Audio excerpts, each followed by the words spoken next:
नमस्कार मित्रों, आप सभी का फिर से एक बार हार्दिक स्वागत है सत्य धर्म ज्ञान यूट्यूब चैनल पर। दोस्तों, आपने शूर्पणखा के बारे में काफी कुछ जाना होगा, लेकिन अभी भी कुछ ऐसे रोमांचक तथ्य हैं जो इस कैरेक्टर को और भी ज्यादा रोमांचक बनाते हैं। शूर्पणखा का अर्थ होता है जिसके नाथ यानी कि नाक सुख के समान हो। और क्या आप जानते थे कि जहां पर शूर्पणखा के नाक काटे गए थे उस जगह का नाम भी नासिक पड़ा।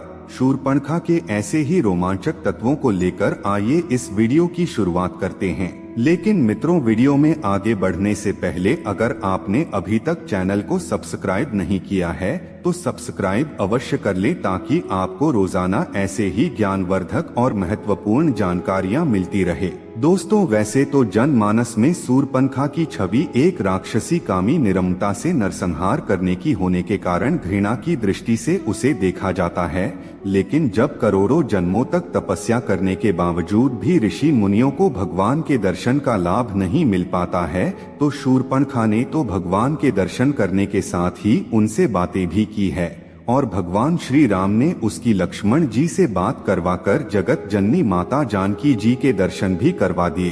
तो आखिर उसने ऐसी कौन से पुण्य किए होंगे, यह सोचने वाली बात है। दरअसल पूर्व जन्म में शूर्पणखा इंद्रलोक की नयनतारा नाम की अप्सरा थी और उर्वशी, रंभा, मेनका इन प्रमुख अप्सराओं में से इसकी गिनती होती थी। नयनतारा नृत्य के साथ ही आंखों से बहुत सुंदर इशारे किया करती थी और आंखें भी काफी ज्यादा सुंदर थी, जिसकी वजह से वह इंद्र की प्रेयसी बनी थी। इस समय में पृथ्वी पर वज्र नामक एक ऋषि घोर तपस्या कर रहे थे, जिनकी तपस्या भंग करने के लिए देवराज इंद्र ने ही नयनतारा को पृथ्वी पर भेजा था। लेकिन वज्र की तपस्या भंग होने के कारण उन्होंने नयनतारा को राक्षसी होने का श्राप दे दिया था। इसके बाद ऋषि से क्षमा याचना करने पर वज्र ऋषि ने उसे कहा कि राक्षस जन्म में ही तुम्हें प्रभु के दर्शन होंगे। तब वही अप्सरा देह त्याग के बाद शूर्पणखा राक्षसी बन गई। उसने दृढ़ निश्चय कर लिया था कि प्रभु दर्शन होने पर वह उन्हें प्राप्त कर लेगी।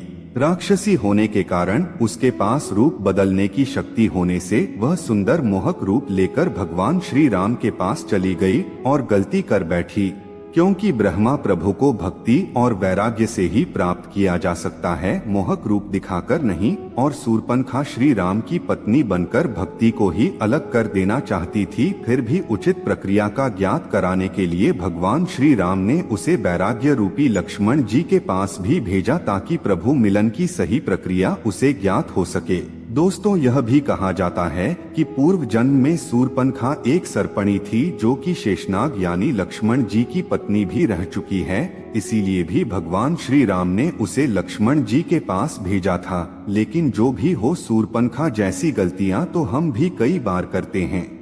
जैसे मंदिर में जाने पर अगरबत्ती का खाली पैकेट हो या नारियल माला, प्रसाद की पॉलिथीन, यह सब चीज किसी मंदिर परिसर के बाहर डस्टबिन में डालने की जगह मंदिर में ही कहीं पर भी फेंक देते हैं, या कहीं पर भी अगरबत्ती जलाकर दीपक जला देते हैं। इस तरह से 32 भागवत अपराध होते हैं, जिसे करने से भगवान की कृपा प्राप्त नहीं होती है। तो इस तरह से लक्ष्मण जी ने सोचा कि राक्षसी को वैराग्य तो नहीं आ सकता, तो उसे पुनः प्रभु के पास भेज दिया।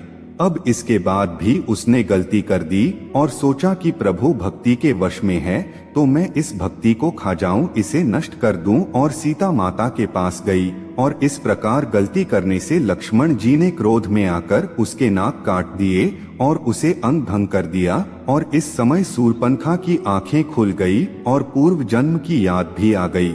इसके बाद शूर्पणखा ने भगवान के कार्य को पूरा करने के साथ ही एक तरह से उनकी सहायता बनकर प्रभु के हाथ से खरदूषण, रावण, कुंभकर्ण, मेघनाथ आदि निशाचरों को मरवाकर उनका भी उद्धार करवा दिया और एक तरह से पूरे कुल का लाभ करवा दिया। और प्रभु प्राप्ति की उचित प्रक्रिया अपनाने के लिए पुष्कर जी में चली गई और भगवान भोलेनाथ की तपस्या करने लगी। कहा जाता है कि शूर्पणखा की 10,000 वर्ष की कठिन तपस्या से प्रसन्न होकर भगवान भोलेनाथ जी ने उसे दर्शन दिया और यह वरदान दिया कि 28वें द्वापर युग में जब श्री राम कृष्ण अवतार लेंगे तब कोब्जा के रूप में तुम्हें श्री कृष्ण भगवान आशीर्वाद देंगे और तुम्हारी कुबड़ ठीक कर देंगे और वही अप्सरा नयनतारा का मनमोहक रूप प्रदान करेंगे और सारी सुख समृद्धि के साथ ही ईश्वरीय लीला का लाभ भी तुम्हें मिलेगा।